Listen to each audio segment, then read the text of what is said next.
basically the same thing. Okay, it's the 14th of February. This is Rabbi Levitt, Pele Yoetz. Okay. Hashem. And let's see, where are we? We do the gallery. The gallery. Yes. Okay. We got the gallery view. Oh, and yes, we're in the middle of rendering halachic decisions. So we saw that Gemara in Sanhedrin. And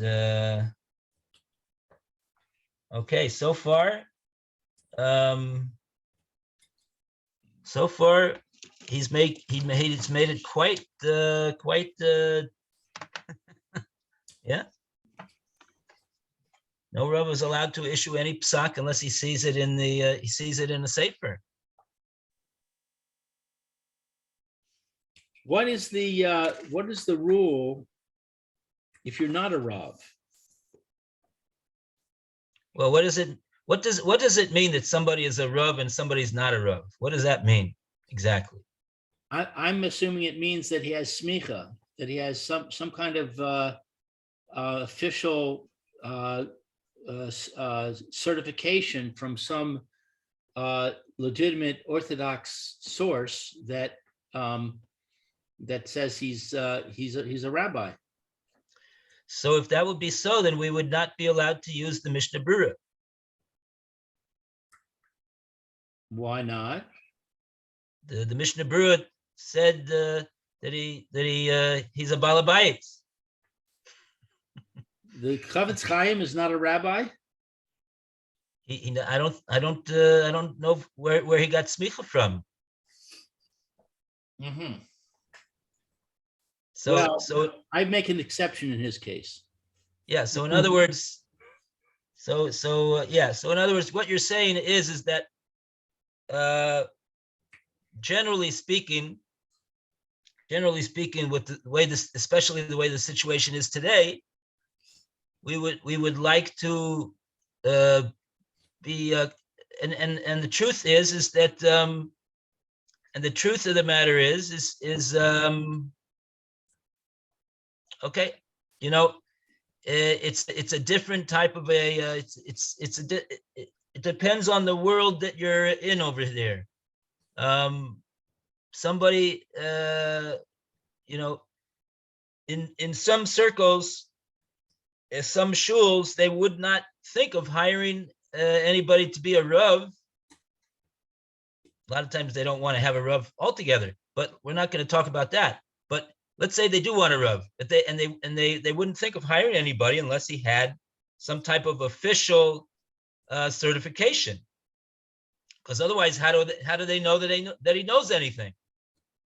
So they would demand to have a some type of a certification, authorization that he's passed various exams, and that he knows various sections of Shulchan Aruch, not too many of them, because they don't need to have knowledge in too many of them, at least in order to pass the test that they pass. But in any case, so they would demand that, and therefore this person has smicha, so you could call him a rabbi. So, but there's many Talmidei Chachamim that know. Mm-hmm. Well, so much for the new computer.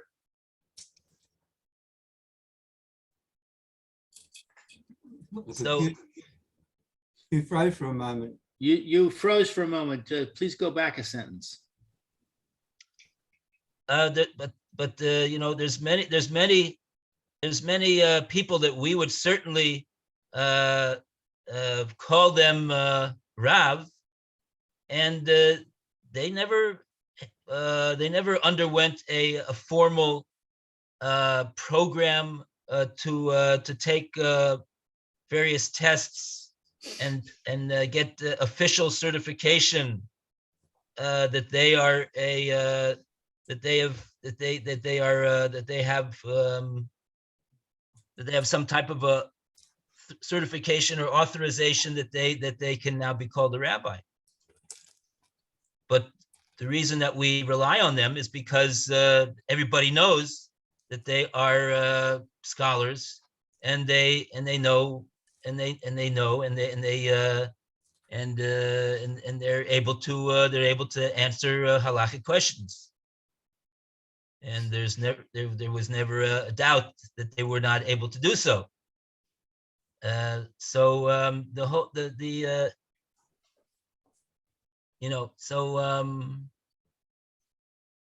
we would certainly call such a person Rav, because it's clear that he's proficient in halacha. So well, he would have then passed sort of a sort of a test, in that a community test, that the community has seen what he can do.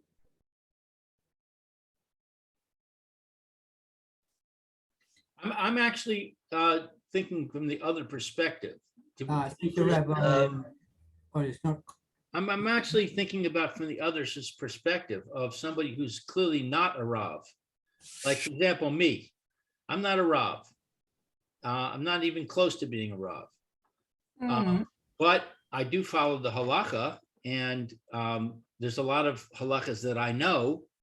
For example, if my wife asks me a question, she says, I put the chicken in this pot, is it a problem?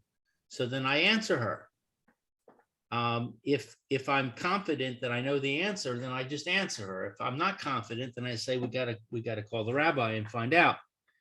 Yeah. See. So that's exactly what he's saying over here. The Pele Yoetz.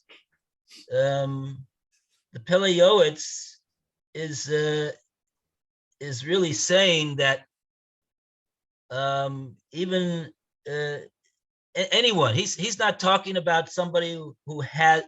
He didn't mention any. If you notice, the Pele Yoetz didn't say anything about such a person having to pass a test or getting an authorization, a piece of paper that he is a rabbi, or any of that sort. What did he say? He basically said that a person who is not the expression that the Gemara says over here. We didn't look in this Gemara in Sota. That's the first thing he talks about. He says a Torah scholar who is not qualified to render halachic decisions, and he does so anyway. Oy vavoy, ochen vei. Many are the corpses that she has fallen.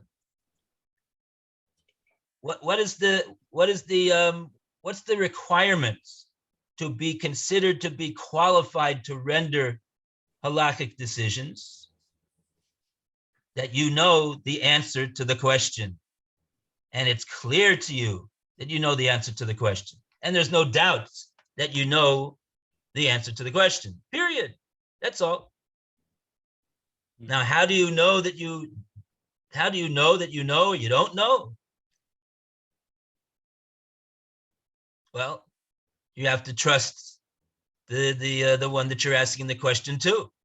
You have to trust that if he does not actually know the answer, and it's clear to him that that's the answer, then he's going to tell you.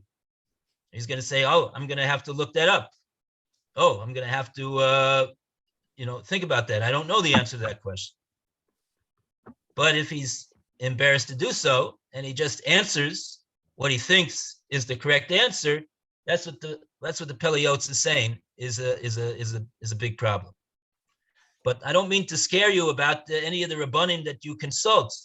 I'm confident that the questions that they are asked, they've been asked numerous times. Any question that you'll ask them, they've already been asked that question numerous times, even though it may be very small differences in them, but they're proficient in the halacha and they know what it is to answer. But this is irrespective of whether they have a piece of paper. It has nothing to do with that. What it has to, in other words, somebody has a piece of paper. He's not qualified unless he's not able to answer off the top of his head if he doesn't know. the piece of paper doesn't give him any permission to give a wrong answer. Does it make a difference if it's my wife or if it's somebody else?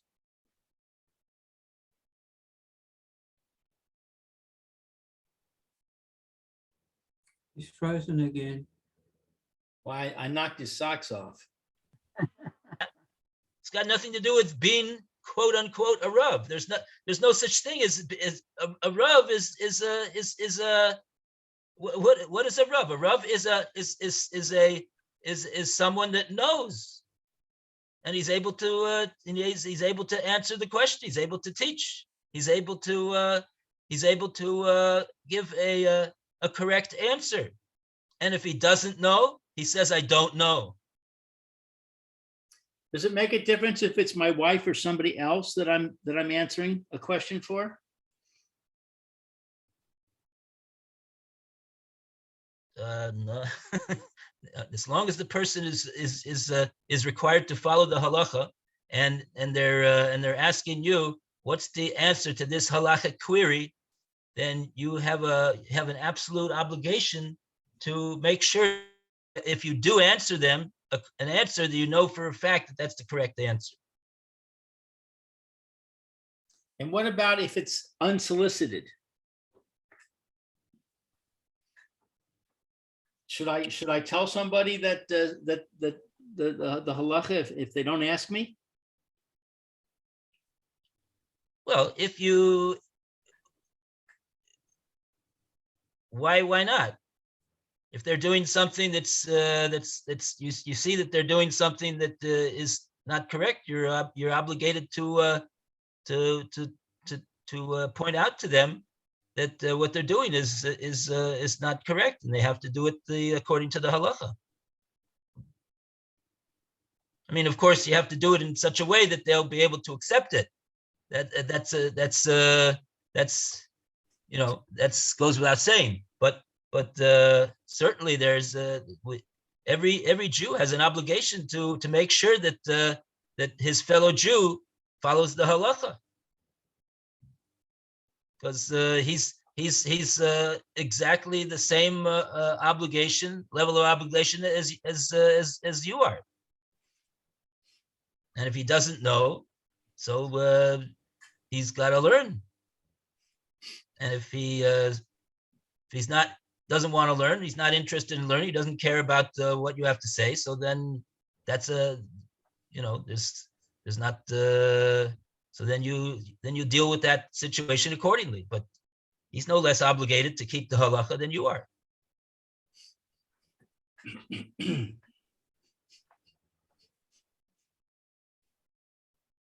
So that's what this is what he's saying over here. This is the Gemara in Sanhedrin. He said that even Rava, in regard to an animal that was shechted, we didn't go into the Gemara over there to see exactly what the question was, but apparently there was some type of a question.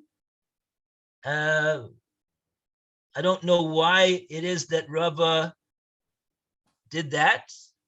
Did he must have had, I don't know, he must have had some, but I mean, the truth of the matter is, I guess, is we would have to really look in the Gemara inside and see exactly what was the nature of the issue that caused him to, we said it wasn't even Rava. This is what, whoever it was, what did we see? We saw Rav Huna. I think it was Rav Huna we saw. We saw a statement in Rav Huna in this Gemara in Sanhedrin about the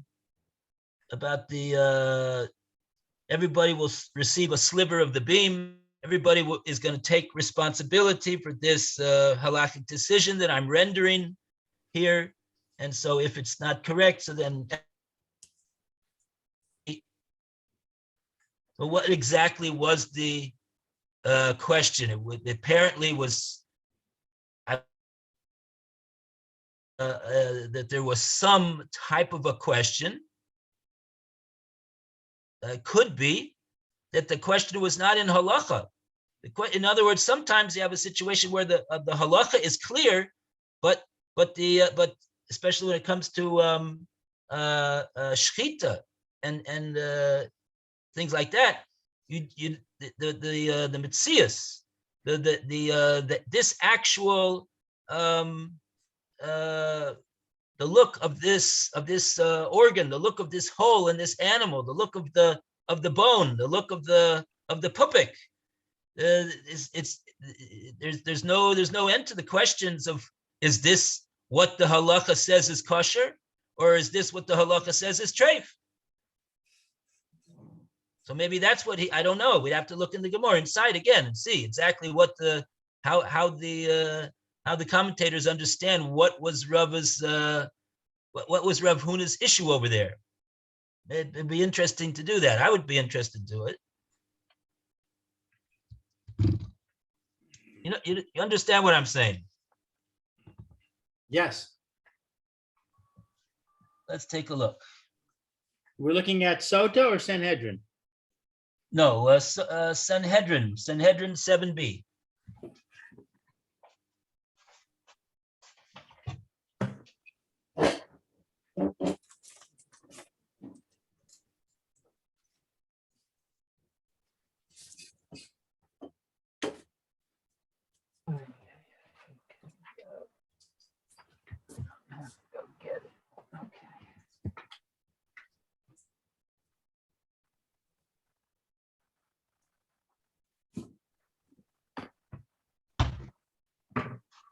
Okay.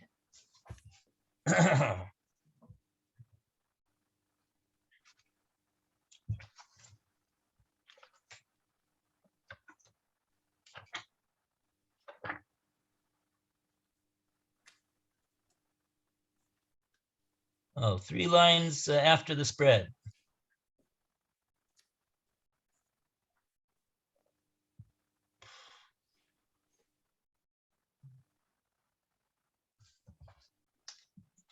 Rav Huna. I think it was actually Rev Ashi, the next sentence. That was like our case where it's the butchers. Rav Huna was scholars. Rav Ashi ki habe ase treifta lekame.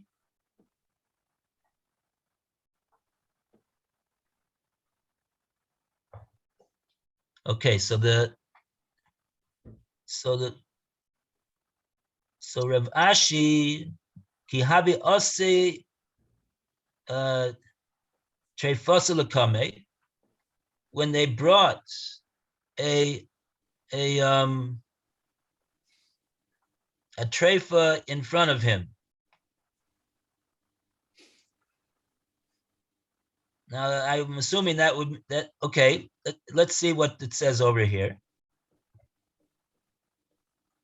Mechaneif umeisi lahu lekulu tabake demasa maxia.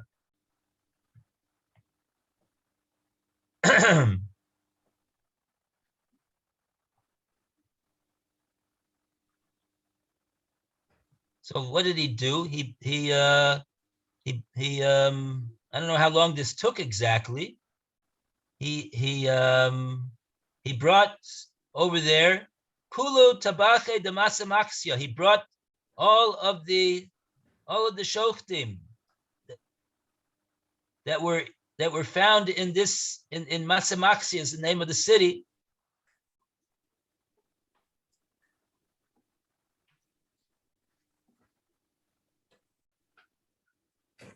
That they should give their opinion on the matter.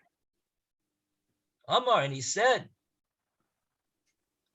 Ki heichid the limtin shiba mikshura. What does that mean? That's where there's a Rashi on it. Rashi says, Shiagienu Nesores Katana Binakora.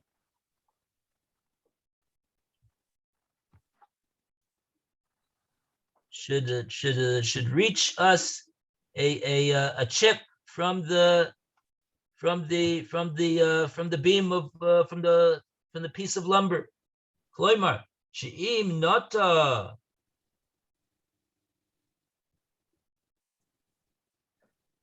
If we make a mistake over here,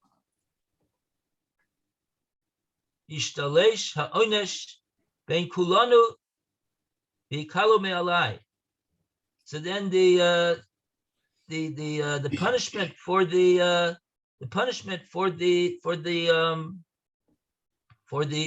mistake will be upon all of us, and therefore it'll lighten the punishment that's on me.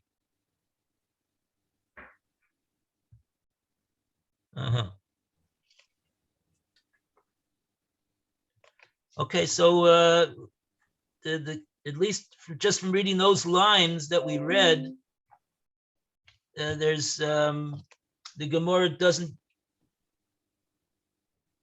look like it goes into exactly what was the Shaila.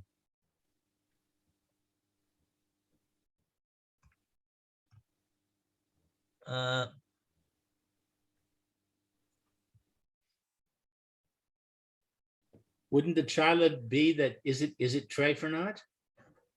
Is it kosher? Can it be eaten? Yeah, but I have a hard time imagining that every single time is this what Rav Ashi did every single time they brought him a shaila of treifus? Hard to imagine. I don't know. In this instance, the Gemara says that this is what he did. I don't. It's not mashma.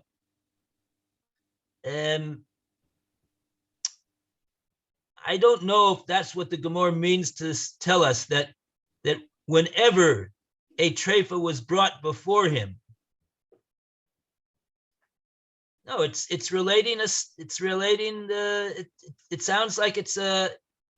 This was a story that once happened with Rav Ashi. Maybe this was a particularly difficult case. Yeah, Maybe that's what I'm. Yeah. So that's what was wondering about. The Gemara doesn't go in what was the nature of the Shiloh. What's the side to say that it's not treif? What's the side to say that it is? All we know is that there was a Shiloh about there was a suffix about the animal that perhaps it was a treifa. So anybody who knows about there's many different types of treifas that could be. I think the Gemara in Chulin says that there's how many is there? 24, 36. I don't even remember right now. But in those different categorizations, there's probably hundreds of details, and each one of those details is it's very tricky matter, because it's dependent upon the way the animal looks, and that you need to have, and that somebody would need to have. Today, I believe what somebody who wants to get involved with this to render halachic decisions in this, he has to go and do what they call shimush with the Rav who answers these questions when when the Shoftim ask him, what about this and what about that? What about this? I don't know exactly what, because he's got to see it for himself. He's got to see the animal. He's got to see the organ of the animal that they're examining. Does this the way this looks? Does that mean that you could look in the Gemara in Chulin? The Gemara in Chulin says that there's X number of categories of treifas, and fine, and you could learn all about it. But then here you have an animal over here. Now, is this the animal that the Gemara was talking about or not? That you need to have practical shimush in to know that, yeah, this animal is, and this animal is not. That's there's no end to the knowledge of in that regard. It's not simply a book learning. Anybody who's learned Maseches Chulin, in the Daf Yomi, when the Daf Yomi comes around to Maseches Chulin, you go to the Svarim stores and you have all these books with all every year, every cycle they get more and more books and more illustrations, and they're in color and they have explanations and they're really incredible, and that's what's involved to really see what the matter is. It's not just a matter of book learning. It's a matter of practical knowledge of what a treifa looks like. What does it look like? It's not enough to know what the Gemara in Chulin says. You got to know what it looks like. And I would assume that this was the question over here that Rav Ashi, why he did what he did over here.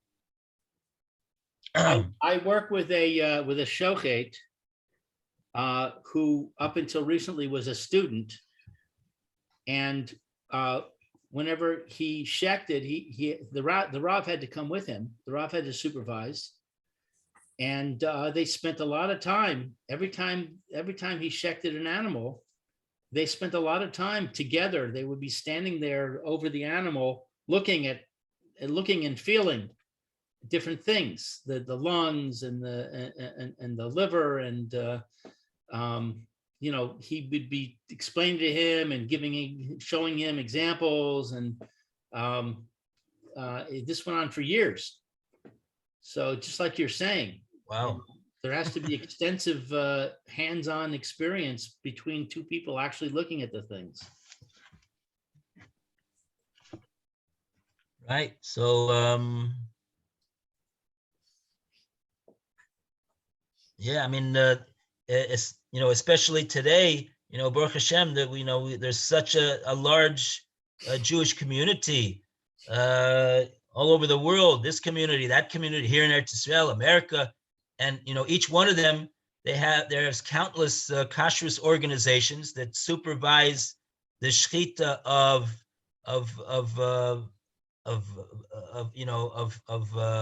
chickens, of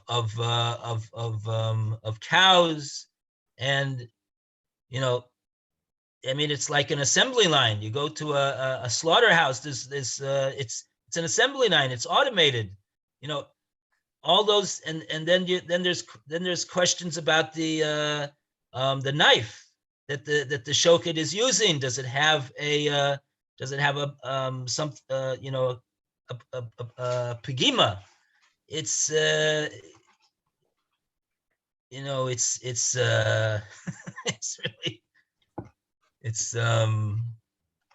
so many, and just because of the fact that they have to do a certain amount of production every day, and they got to produce a certain amount of shechted animals every day, and it has to, on the one hand, it's got to be economically feasible, that they're able to make, they're able to have a successful business over there, because it's a business. On the other hand, they also have to make sure that their business, which is profitable, is also halachically acceptable, and they're doing it in such a way that if there is in fact a shaila on an animal, that shaila is addressed, that a Rav is somebody who knows how to paskin the shaila. He's contacted, and he goes and he sees, and he says, yeah, this is okay, oh, this is no good, and weiter like that. It's an amazing thing. So we so that's I mean, you can really understand why it is that many people are very, very particular about what type of kashrus organization they go with in order to eat meat, because the whole thing over here is not so, it's not a simple matter, at all. And I wouldn't think that I mean, I'm saying, I don't know, but I'm saying it doesn't seem to me that the Gemara is making a point of saying that this is what Rav Ashi did whenever he was brought a shaila about an animal. I don't. It seems that this was. I would understand that this was. He did this. I don't know how many times he did this, but shailas come up, and Rabbanim have to paskin them, and we just hope that the meat that we're eating is okay. And if there's any question on the back in the slaughterhouse, that they just said, oh, well, this one we're gonna have to this one is not okay. It's too risky. It's not so 100% over here, and we're just gonna, that one's not gonna be sold. It's not one. That's not the one. That's not for distribution, that animal. And they got their ways. They sell it. A treifa could be sold. I don't know exactly what they do, but I would assume that they sell the animals to. We have the same thing with that they sell the animal to a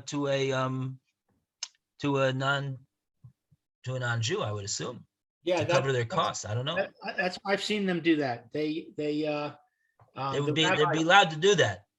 Yeah, the rabbi that I work with when I get my animals.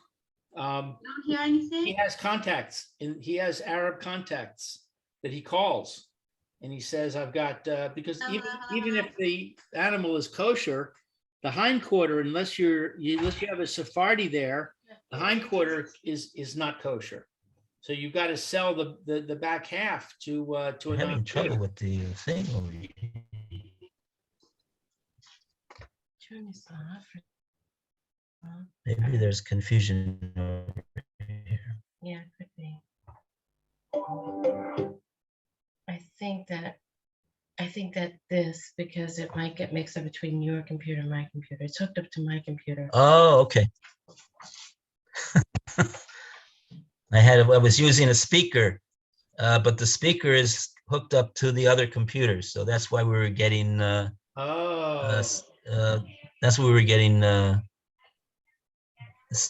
I didn't know whose wife was making all the noise, and now I realized that it was my own wife that was making all the noise.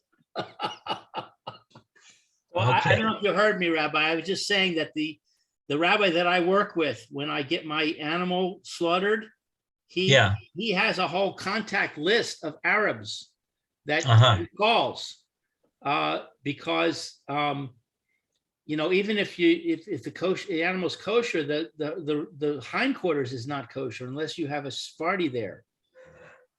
So you have to sell half of it to a non-Jew. Okay.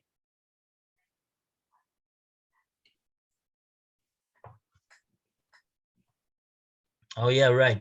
We would discuss this once, I think. Yeah. Okay. So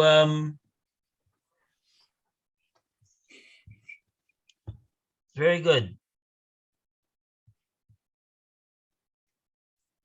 So the point here is that he Reb Ashi would consult with expert butchers and not take the responsibility on himself if it was a difficult question.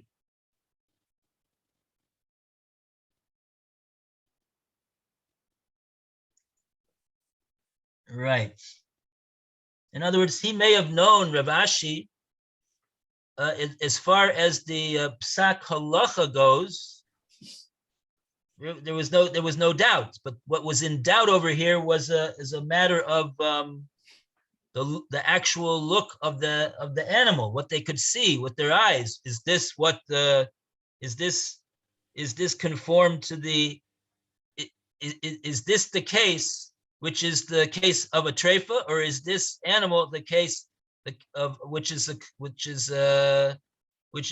not? So that's what he wanted to. That's why he did what he did. Okay.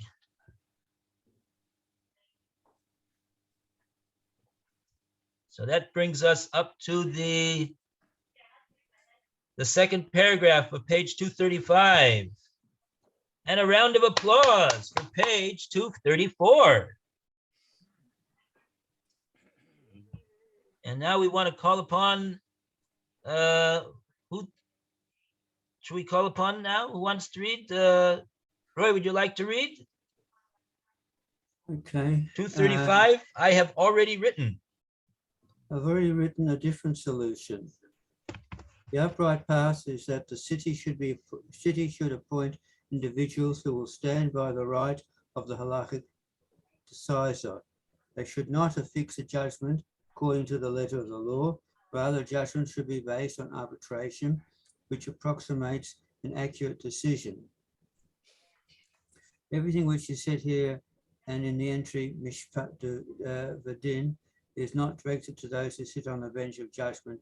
For what do I know that they do not? This is in brackets, just inserted by the author comment. Certainly a person who adjudicates this kind of controversy has already learned the laws of judges and how to render proper decisions. Rather, these words should be for myself and others of similar status as remembrance between our eyes, quote and unquote. I am not admonishing, but reminding. And he goes on. A judge should always pray and pour out his heart before God that he not err in his halakhic matter, and that he not render a decision which is improper. Unquestionably, a judge only knows what his eyes can see, and the Holy One, blessed be he, does not impose excessive demands on his creations. As such, a judge must act to the best of his ability and check into the issue as far as he can. If he does not find an explicit ruling and does not have anyone else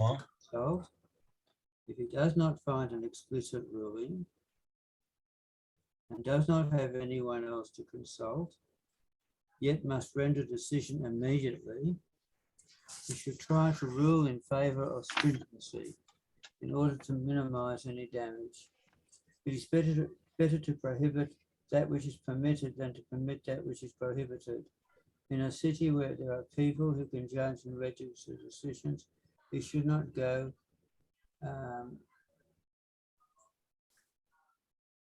he should not desire or accept a seat of judgment, even if he needs an income and is great in wisdom and years. Even so, he should flee from a position of authority and cast upon God his needs. God will provide for him. He should leave greatness to someone else who desires it and save himself from divine judgment. Or, awesome is the evil of authority, as I will write in the entry Mishpat. However, in a place where there are no men, he must rely upon the abundance of heavenly compassion and must strive to be a man in order to secure righteousness for the many.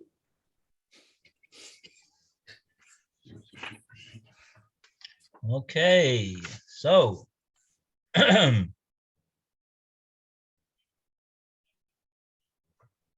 the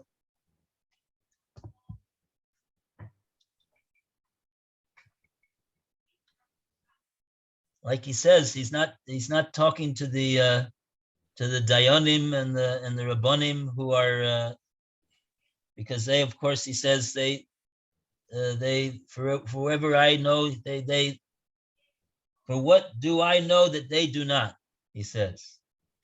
But he's just mentioning this for himself and others. But so he's not meaning to step on the toes of the Rabbanim and the Dayanim. But he is saying that it for someone who's considering accepting a position like that, unless there's a need in the community for a dayan or a rav, he should flee from the position of authority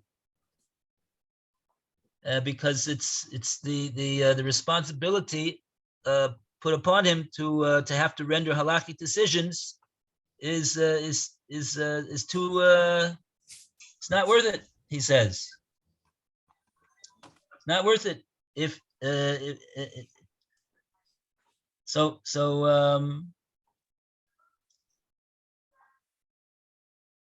yeah.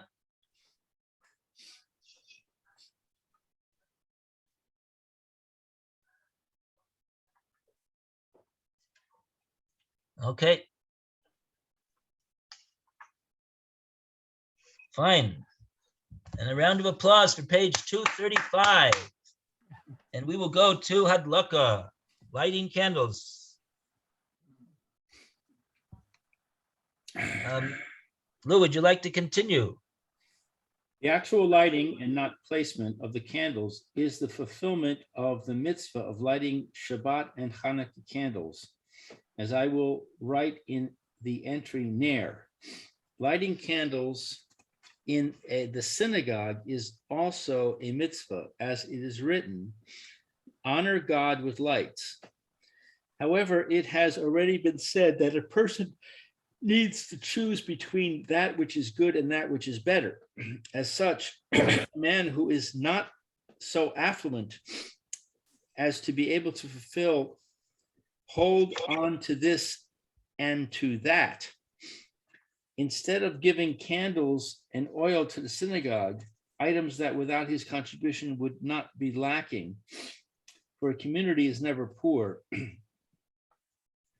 His act being somewhat comparable to a person throwing water into the ocean, even if he has performed a mitzvah with his money, is better off if he gives those same candles and oil to a deserving poor man or a Torah scholar to light Shabbos candles with, or to learn by their light.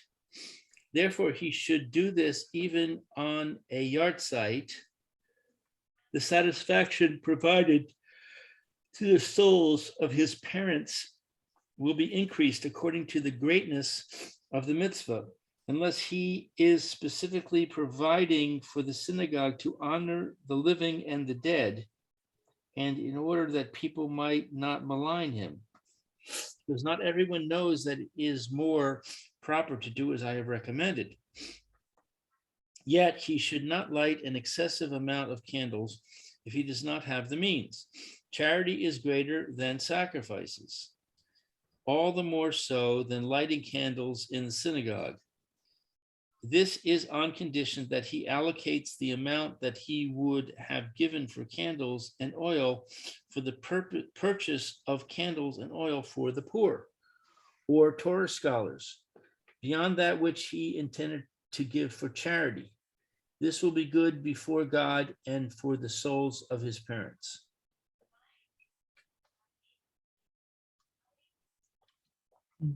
Okay, so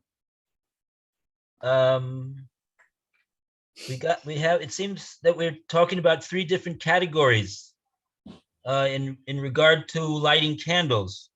We have lighting candles for Shabbos, and we have lighting candles for Hanukkah, and those two are Hanukkah is a mitzvah drabanan, and Ner Shabbos is, I think it's even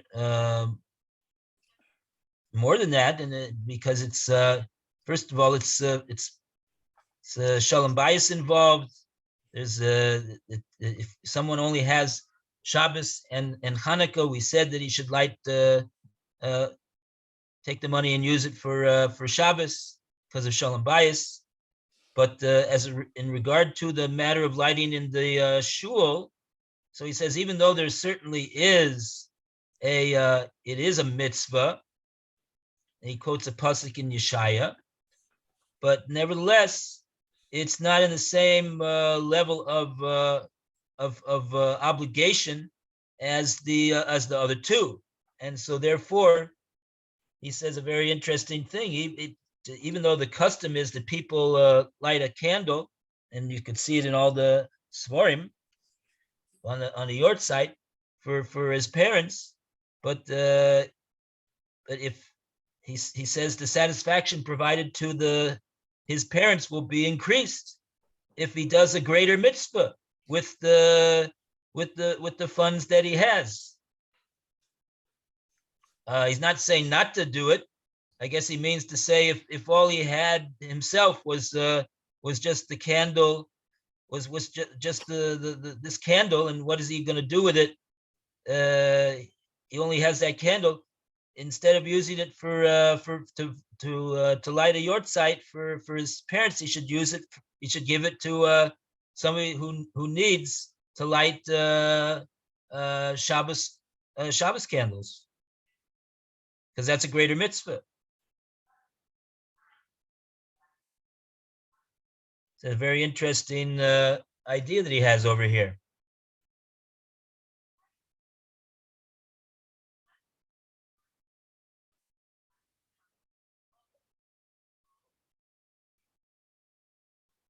Okay. Very good. And let's go to top of 237. We welcome Alan. Thanks for coming in today. Okay, if he is a poor man, his livelihood and the livelihood of his family comes first. It is better that he should buy candles and oil for himself in order that he should have a sufficient supply to light Shabbos candles and to be able to learn by their light. It will be considered a greater act of charity than providing candles for the synagogue. All depends on the status of the individual. If God has granted him financial success, then it is his honor that he should increase the amount of candles in the synagogue. The lights they will honor Hashem. By virtue of this generosity, he will merit the candle is a mitzvah, and the Torah is light for himself and his future generations. I saw men of distinction who cherished the mitzvah of lighting the synagogue candles themselves and did not allow it to be done by the caretaker, shamash of the synagogue. I heard that there are places where they auction the lighting of the candles. It's certainly a show of affection to the mitzvah and a proper custom. Can't hear. Statement of our sages, Shalom, is well known that Shaul achieved kingship the merit of his grandfather's lighting candles in dark alleyways and doing other acts of kindness on behalf of the community, and that Devar achieved prophecy in the merit of making thick wicks for the menorah of the holy temple. A wise man should listen and add further teaching. He should do whatever good that is within his power to do. Hashem will bestow goodness upon him in return. How good is it for someone whom Hashem has granted financial success to have a candle lit in his home the entire night, a room in which there will be no spousal intimacy. This is an important preparation for rising early in the morning, since the primary instigation of the evil inclination at that time is due to the person's laziness to light a candle. Consequently, will be considered expenditure for the sake of a mitzvah. Hashem will recompense him with his light, and there will be peace in his palace. Okay, wow.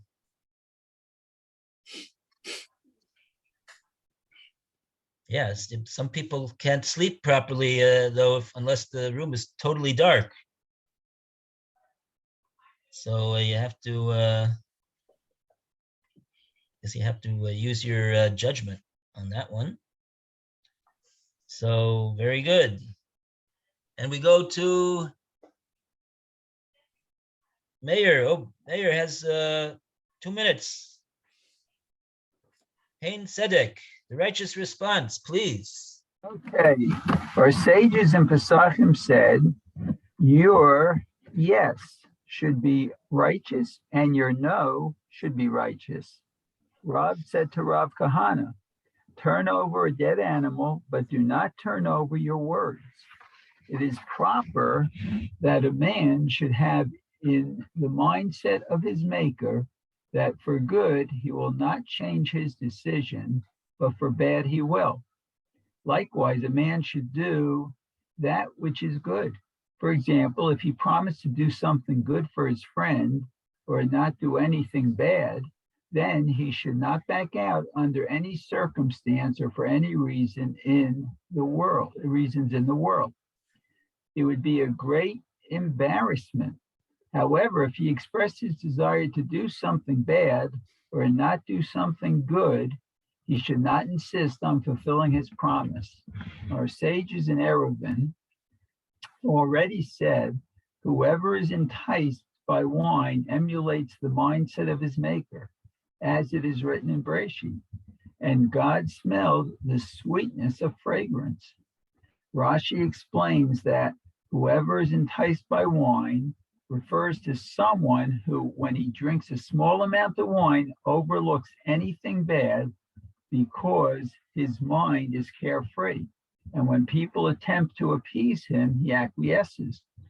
Such an individual emulates the mindset of his maker, who, by virtue of the sacrifice which Noach offered, overlooked the evil and swore never to bring a flood upon the world again, as it is written in Shemot. And God renounced the evil and said, I have forgotten in accord with your word. I've forgiven in accord with your word. I've forgiven. Thank you, Roy. Yeah. What sacrifice is it talking about? I don't remember Noah giving a sacrifice. Oh, take a look. Reshis. Yeah.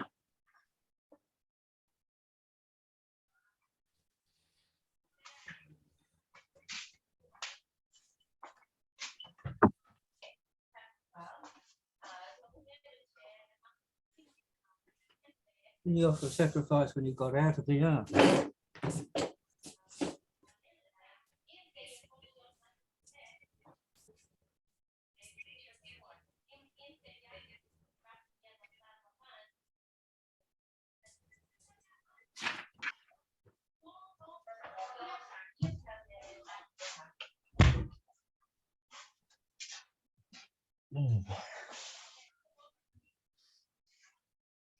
So in Pasuk 11 of chapter 9, it says that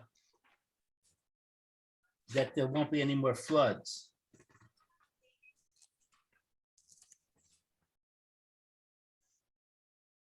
I don't see anything about him offering a sacrifice. He offered a sacrifice when he left the ark, didn't he? I don't see anything that says he did.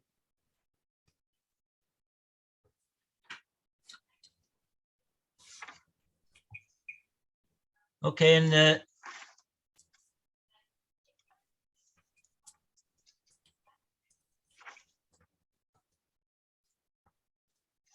well, it says in the beginning of It's chapter 8, verse 20. He Hmm. built an altar. And he took every pure animal, every pure bird, and he offered burnt offerings on the altar. Ah, yeah, you're right. I see it.